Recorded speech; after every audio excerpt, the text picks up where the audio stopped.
again. Welcome to Customer Service for Dummies. In my previous introduction, I shed a bit of light on customer regulation, the perception of customer service, but you all know that, right? My thinking is, for the years that commerce has been around and people have gone out, spend their hard-earned money, have they really received the value which they're paying for? A lot of you might agree, we have better technology nowadays than we had 15, 20 years ago. But what we have seemed to have forgotten is the human dynamic when it comes to customer service.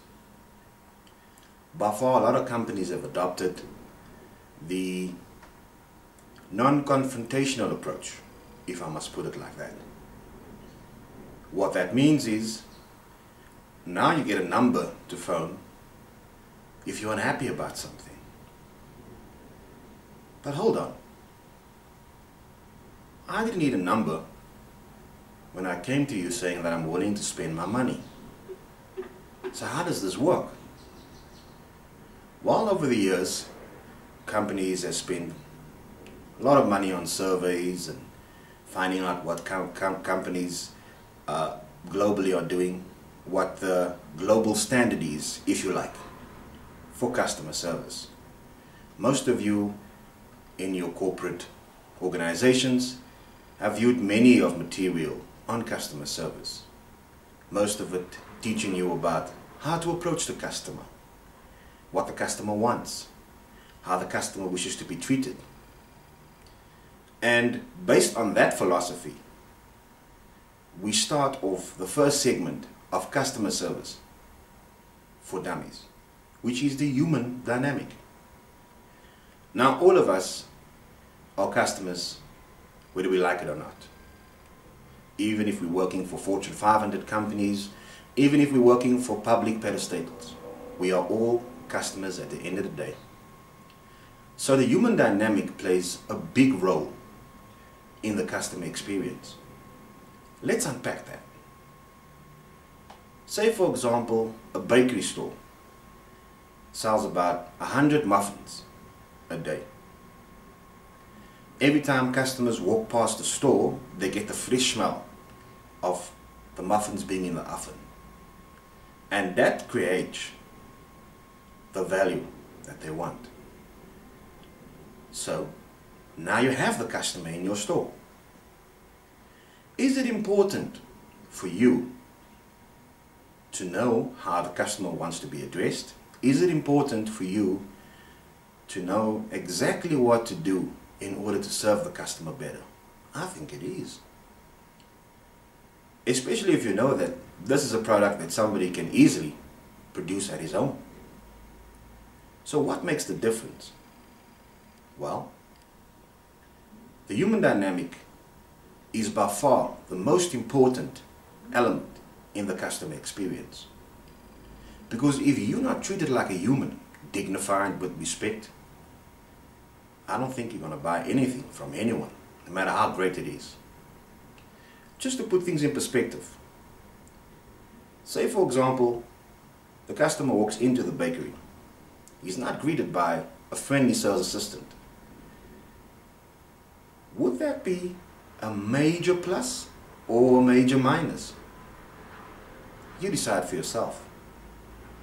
Most of us, we dine, we entertain, but we also set the criteria very high for people in terms of the behavior that we want in our personal space. Hence, the customer expects exactly the same thing when he walks into your institution to do business with you. In other words, very important is the greet. But now you say, okay, George, they've greeted me in a very polite fashion. The assistant smiled with me. Is that really important? Well, I'll say, hell yeah. Because humans interact on an emotional level 90% of the time. That means we perceive anything on an emotional level, be it how our day starts, how our day ends. So if the emotional interaction is on a lower vibration than what we expect, the result is imminent. So let's take us to the steps. Customer X walks into the store. He's greeted by a sales assistant, very polite, and she offers him, within 2 seconds of ending the greet, the service. How would you offer the service, you might ask? Do you jump straight into it? Yes, ma'am, X, how you doing? You having a good day? Do you want to buy any muffins? No. It's very important to understand first where the customer is in terms of his emotional state. Because if you understand that, you'll be able to get much more business out of him than you bargained. In other words, I would start an introduction as the following. Good morning or good evening, sir. How are you doing? Customer would reply, I'm doing very well, and you? Next reply is very important. Thanks for asking. I'm doing fantastic. We've just opened up our new store and we've got so many products to show you. We've got testers.